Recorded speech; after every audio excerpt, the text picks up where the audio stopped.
Good morning बच्चों। तो बच्चों हम लोग महादेवी वर्मा जी को अच्छे से कंप्लीट कर लिए थे और आज हम रामनरेश त्रिपाठी जी के बारे में पढ़ेंगे।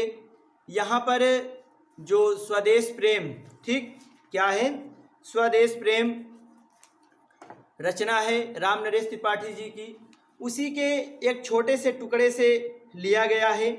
ठीक क्या, स्वदेश प्रेम। आपको पता होना चाहिए, जब कभी भी रामनरेश त्रिपाठी जी से अगर रचना पूछी जाती है तो इनकी 3 रचनाएं ज़्यादा फेमस हैं काव्य की दृष्टि से, पथिक, मिलन और स्वप्न।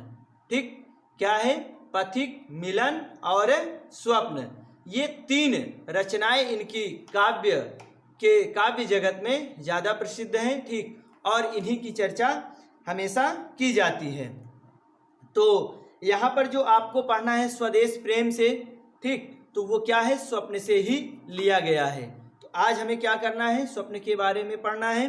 स्वप्न से लिया गया जो शीर्षक है स्वदेश प्रेम, हमें उसी के बारे में यहाँ पर अध्ययन करना है। ठीक, हाँ, और आप लोग, उम्मीद करता हूँ कि महादेवी वर्मा चैप्टर 6 तक आपने अच्छे से कंप्लीट कर लिया होगा।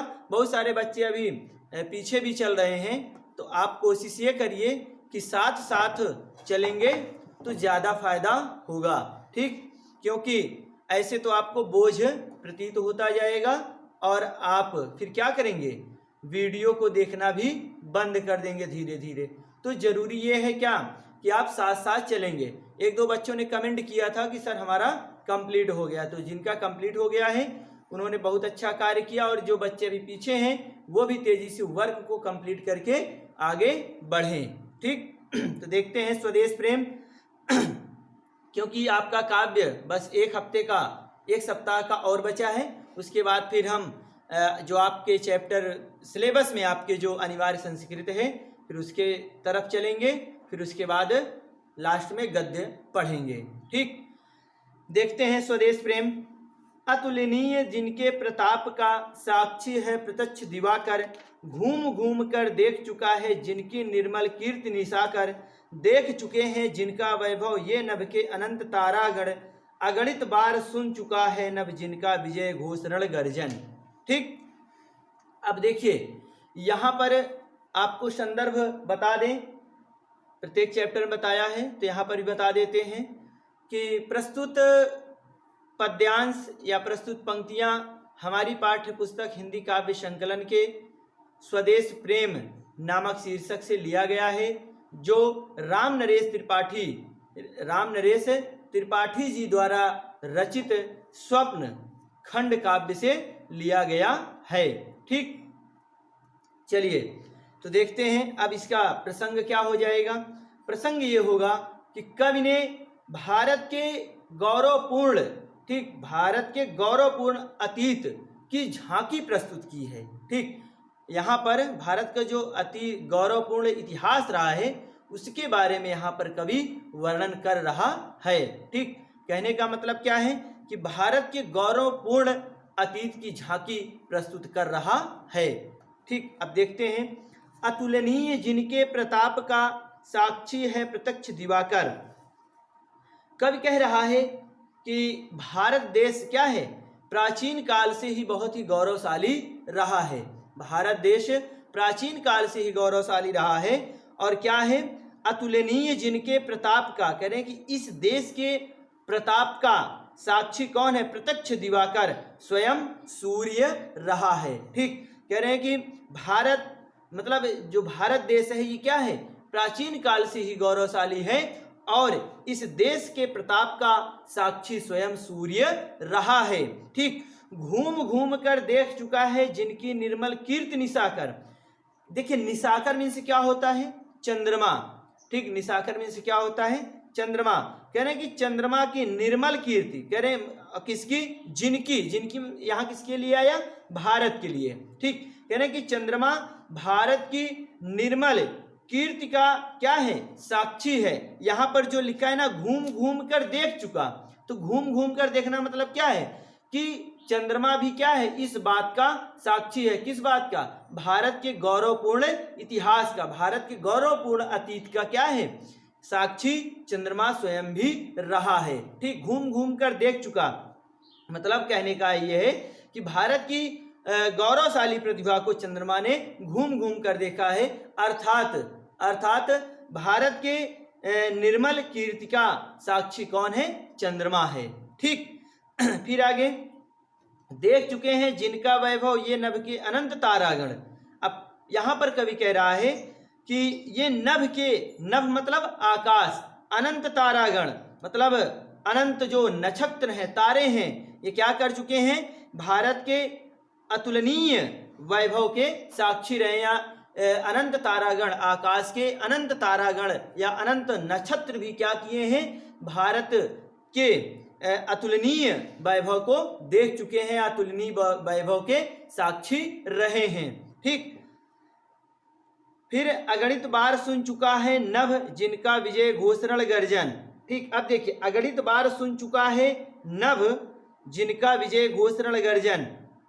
अब देखिए यहां पर क्या है जो आया है कि विजय घोष मतलब भारत की जय घोष है, इसको किसने सुन चुका है? कहने का मतलब यहां पर है अगणित बार सुन चुका है नभ मतलब आकाश क्या कर चुका है? भारत के जय घोष को सुन चुका है। कैसे? अब देखिए यहां पर कैसे जय घोष की बात कर रहा है, मतलब कह रहे हैं कि जो गरजती हुई, ठीक क्या है?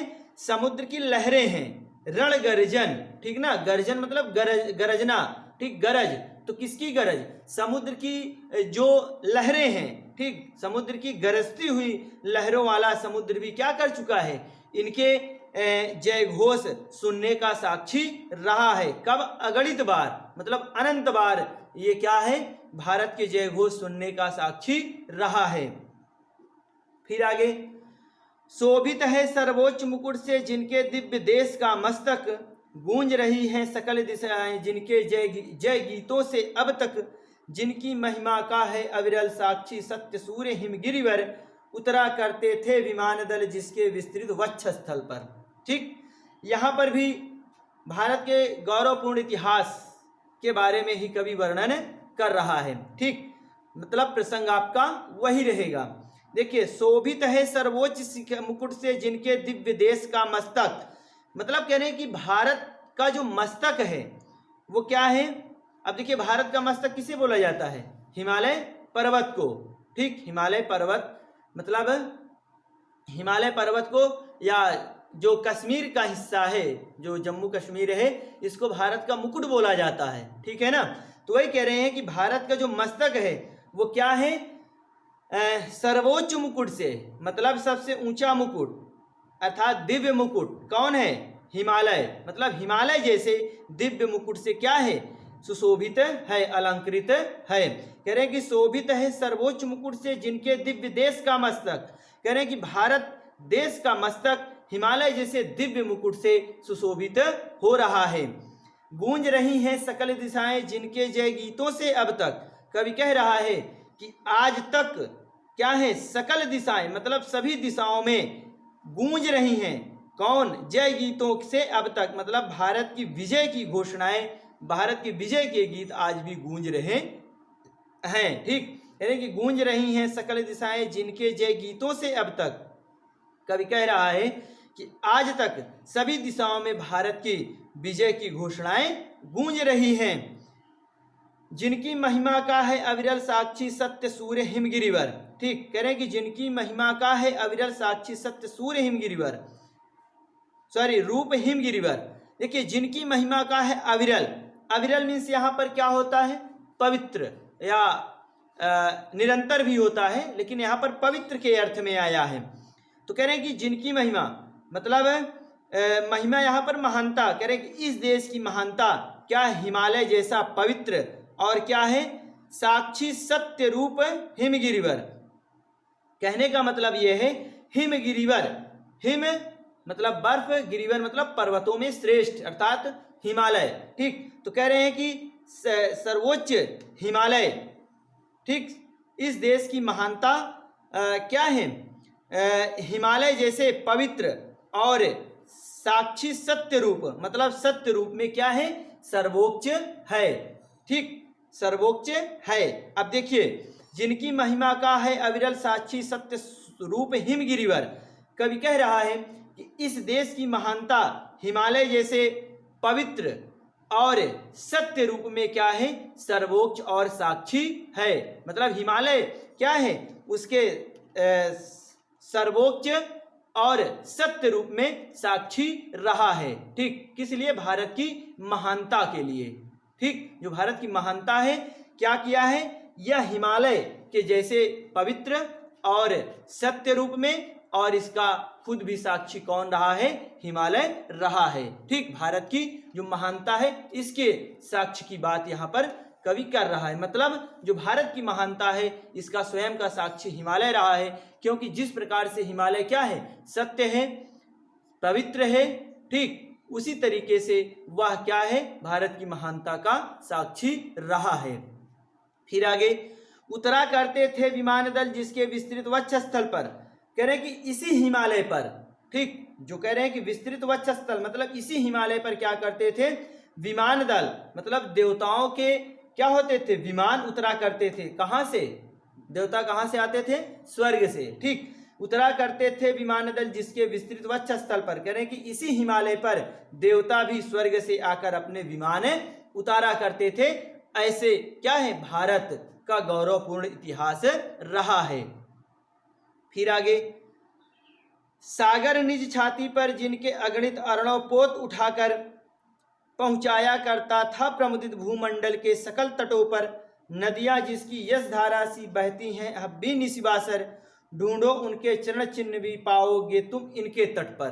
ठीक, अब यहाँ पर कवि क्या कह रहा है, कवि कह रहा है कि सागर निज छाती पर जिनके अगणित अर्णव पोत उठाकर, अर्णव मीन्स क्या होता है, अर्णव मीन्स जल होता है, पानी होता है। ठीक, तो मतलब जो जल पोत होते हैं उसकी बात कर रहा है। सागर निज छाती पर जिनके, कहने का मतलब यहाँ पर यह है कि कवि भारत के जो समुद्री व्यापार है उसके बारे में कवि यहाँ पर कह रहा है। ठीक, तो लेकिन प्रसंग आपका वही रहेगा। ठीक, कह रहे हैं कि सागर निज छाती पर जिनके अगणित अर्णव पोत उठाकर, कवि कह रहा है कि भारत क्या कर चुका है, मतलब भारत समुद्र व्यापार के क्षेत्र में भी बहुत उन्नति कर चुका है, और इस देश के अनगिनत अगणित अर्णवपोत, ठीक, मतलब अनगिनत जलपोत क्या है, सागर निज छाती पर जिनके, कह रहे हैं कि समुद्र की छाती चीरकर क्या करते हैं, दूर देश के तटों तक जाते हैं या दूर देश के तटों तक का सफर करते हैं। ठीक, कह रहे हैं कि सागर निज छाती पर जिनके अगणित अर्णव पोत उठाकर, देखिए यहां पर आपको ऐसे लिखना पड़ेगा कि भारत समुद्र व्यापार में भी उन्नति कर चुका है, और इस देश के अनगिनत जलपोत क्या कर चुके हैं, समुद्र की छाती चीरकर दूर देशों के तटों तक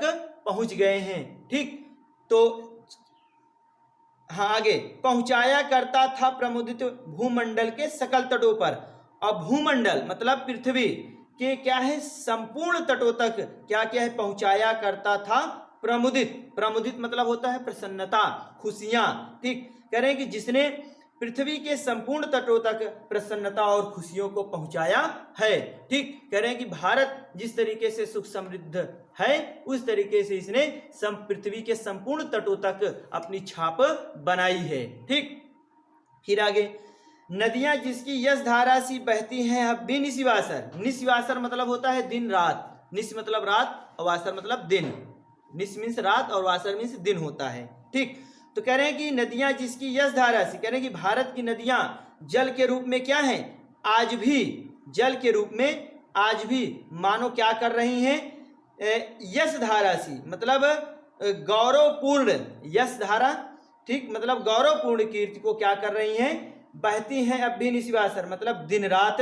बहाती जा रही हैं। कह रहे हैं कि जो भारत की नदियां हैं ये भी ऐसा प्रतीत हो रहा है कि आज भी ये भारत की जो गौरवपूर्ण कीर्ति है और जो भारत की यश है उसको क्या कर रही हैं, संपूर्ण देशों में प्रवाहित कर रही हैं, वहां तक भारत की यश और कीर्ति को पहुंचा रही हैं। ठीक, ढूंढो उनके चरण चिन्ह भी पाओगे तुम इनके तट पर। कह रहे हैं कि इन्हीं नदियों के किनारे, ठीक, कह रहे हैं कि इन्हीं नदियों के किनारे जो बसे हुए नगर हैं, ये क्या करते हैं, हमारे देश की जो संस्कृति है उसका स्वरूप आपको यहीं पर देखने को मिलेगा। यहाँ पर आपको एक भाव ये समझना होगा कि कोई भी संस्कृति या कोई भी सभ्यता अगर अच्छे तरीके से विकसित हुई है तो वह नदियों के किनारे ही विकसित हुई है। ठीक, कोई भी अगर महानगर बसा है, कोई भी अगर नगर उन्नति किया है तो वो क्या है, नदियों के किनारे रहकर ही उन्नति किया है। ये एक इतिहास का विषय है। ये क्या है, इतिहास का विषय है कि जहां पर पहले प्राचीन काल में क्या होता था, पानी की सुविधाएं होती थी, वहीं पर लोग निवास करते थे और वहीं पर सभ्यताएं और संस्कृतियां सबसे पहले उत्पन्न हुई हैं। तो इसीलिए कवि ने कहा है कि यदि आपको क्या करना है, ढूंढो उनके चरण चिन्ह भी पाओगे तुम इनके तट पर। कवि कह रहा है कि इन्हीं नदियों के किनारे जो बसे हुए नगर हैं, ठीक, इन्हीं नदियों के किनारे जो बसे हुए नगर हैं, यहीं पर क्या होगी, भारत देश की संस्कृति और सभ्यता का स्वरूप आपको दिखाई देगा। ठीक, फिर आगे, विषुवत रेखा का वासी जो जीता है नित हाँफ हाँफ कर, रखता है अनुराग अलौकिक या भी अपनी मातृभूमि पर। ध्रुववासी जो हिम में तम में जी लेता है कांप कांप कर, वह भी अपनी मातृभूमि पर कर देता है प्राण निछावर। अब देखिए यहाँ पर कवि क्या कह रहा है, देखिए यहाँ पर थोड़ा सा प्रसंग आपका बदल जाएगा, यहाँ पर प्रसंग आपको लिखना पड़ेगा। हाँ, और इस चैप्टर में अगर मैं कहूँ तो ये वाला जो पद है ये आपके एग्जाम की दृष्टि से भी महत्वपूर्ण माना जाता है। ठीक, ये भी आपके एग्जाम की दृष्टि से भी महत्वपूर्ण है, ये भी इंपॉर्टेंट में है कि विषुवत रेखा का वासी जो जीता है नित हाँफ हाँफ कर, रखता है अनुराग अलौकिक यह भी अपनी मातृभूमि पर। ध्रुववासी जो हिम में तम में जी लेता है कांप कांप कर, वह भी अपनी मातृभूमि पर कर देता है प्राण निछावर। ठीक, अब देखिए कह रहे हैं कि यहाँ का जो प्रसंग होगा, यहाँ पर कवि कह रहा है कि मनुष्य क्या करता है, मनुष्य को अपने देश से प्रेम होता है, मनुष्य को क्या होता है, अपने देश से प्रेम होता है और वह अपने देश को छोड़कर कहीं भी नहीं जाता। कहने का भाव यहाँ पर प्रसंग आप ऐसे लिखेंगे कि जिस व्यक्ति को अपने देश से प्रेम होता है उसको चाहे जितनी भी परेशानियां, चाहे जितनी भी कठिनाइयां आए, वह कभी अपने देश को छोड़कर नहीं जाता है। ठीक, इसके बारे में यहाँ पर कवि कह रहा है विषुवत रेखा का वासी जो जीता है नित हाँफ हाँफ कर। अब देखिए यहाँ पर एक क्या है, भूगोल का भी विषय है, यहाँ पर क्या है, भूगोल का भी विषय है कि भूमध्य रेखा, विषुवत रेखा मतलब क्या, भूमध्य रेखा पर क्या होता है, गर्मी सबसे ज्यादा पड़ती है। भूमध्य रेखा पर क्या होती है, गर्मी सबसे ज्यादा पड़ती है। ठीक, तो यहाँ पर वही बात कवि कह रहा है, कारण क्या उसका, क्योंकि हमेशा सूर्य की जो किरणें होती हैं विषुवत रेखा पर सीधे पड़ती हैं और हमेशा पड़ती रहती हैं। ठीक, इसीलिए विषुवत रेखा पर या भूमध्य रेखा पर क्या होता है, गर्मी हमेशा और सबसे ज्यादा रहती है। ठीक, तो इसीलिए कहा है विषुवत रेखा का वासी जो जीता है नित हाँफ हाँफ कर। कवि कह रहा है कि जो मनुष्य भूमध्य रेखा का क्या है, वासी मतलब निवासी है, कवि कह रहा है कि जो मनुष्य भूमध्य रेखा का निवासी है, ठीक, तो वो क्या करता है, जीता है नित हाँफ हाँफ कर। कह रहे हैं कि वहां पर भूमध्य रेखा पर क्या होता है, असहनीय गर्मी पड़ती है, तब भी वह मनुष्य क्या करता है, गर्मी के कारण हाँफ हाँफ कर अपना जीवन व्यतीत करता है। ठीक, कह रहे हैं कि विषुवत रेखा का वासी जो जीता है नित हाँफ हाँफ कर। कवि कह रहा है कि जो मनुष्य विषुवत रेखा का निवासी है, इतनी असहनीय गर्मी पड़ने पर भी वो क्या करता है, वहां पर अपना जीवन हाँफ हाँफ कर, मतलब इतनी भयंकर गर्मी में भी अपना जीवन व्यतीत करता है। रखता है अनुराग अलौकिक यह भी अपनी मातृभूमि पर। कह रहे कारण क्या है, कवि कह रहा है क्योंकि वह अपनी मातृभूमि से क्या करता है, अलौकिक मतलब असाधारण, अनुराग मतलब प्रेम रखता है। कह रहे हैं कि वह मनुष्य क्या करता है, यह भी अपनी मातृभूमि पर, मतलब कह रहे हैं कि वह मनुष्य भी अपनी मातृभूमि से अलौकिक प्रेम रखता है और वह इतनी भयंकर गर्मी के कारण भी अपने देश को छोड़कर नहीं जाता है, बल्कि इतनी भयंकर गर्मी में भी क्या करता है, हाँफ हाँफ कर अपना जीवन व्यतीत कर लेता है, लेकिन अपने देश को, अपने प्रदेश को छोड़कर नहीं जाता है। ठीक, फिर आगे, ध्रुववासी जो हिम में तम में जी लेता है कांप कांप कर। तो कवि कह रहा है उसी प्रकार से जो ध्रुव प्रदेश का निवासी है, जो ध्रुव प्रदेश का रहने वाला है। अब ध्रुवों पर क्या होता है, सूर्य की किरणें क्या होती हैं, तिरछी पड़ती हैं। ठीक, या कभी कभी तो वहां पर सूर्य की किरणें भी नहीं पहुंच पाती, तो वहां पर क्या होता है, वहां पर साल भर ठंडी ही रहती है। तो यहाँ पर कवि कह रहा है कि जो ध्रुव प्रदेश के निवासी हैं वो क्या करते हैं, ध्रुवों में क्या होता है, साल भर बर्फ जमी रहती है, हमेशा वहां पर सदैव बर्फ जमी रहती है। तो वह इसीलिए कवि कह रहा है कि वहां पर सदा बर्फ जमे होने के कारण क्या होता है, बहुत ही भयंकर सर्दी पड़ती है। फिर भी क्या करता है, जी लेता है कांप कांप कर। कह रहे हैं कि वहां पर भी वह मनुष्य क्या करता है, कांप कांप कर अपना जीवन व्यतीत करता है। फिर वह भी अपनी मातृभूमि पर कर देता है प्राण निछावर। फिर भी कवि कह रहा है कि वह घबरा कर, वह इतनी ठंडी से घबरा कर, ठीक, क्या करता है, गर्म प्रदेशों में नहीं जाता है, मतलब अपने प्रदेश को छोड़कर, अपने देश को छोड़कर वह कहीं जाता नहीं है, बल्कि उसे भी क्या है, बल्कि उसे भी अपने देश से, अपने प्रदेश से अलौकिक लगाव है, प्रेम है, और वो क्या करता है, कर देता है प्राण निछावर। कह रहे हैं कि अपनी मातृभूमि की रक्षा के लिए वह अपने प्राणों तक को भी न्यौछावर कर देता है। ठीक, तो यहाँ पर इतना ही। तो देखिए जो लास्ट वाला पद है, यहाँ पर जो आपका काव्य सौंदर्य होगा, जो विषुवत रेखा का वासी जो और प्राण निछावर कर देता, यहाँ तक का जो काव्य सौंदर्य होगा, यहाँ पर क्या होगा, खड़ी बोली होगी और वीर रस होगा, व्यंजना शब्द शक्ति होगी, अनुप्रास अलंकार होगा, विवेचनात्मक शैली होगी, विवेचनात्मक शैली होगी, ओज गुण भी होगा, ओज गुण होगा। ठीक, और जो ऊपर का मैंने 3 पढ़ाया है आपको, उसमें जो आपका काव्य सौंदर्य होगा वो तो खड़ी बोली होगी, उपमा अलंकार होगा, ओज गुण होगा। ठीक, वहां पर इतना ही है।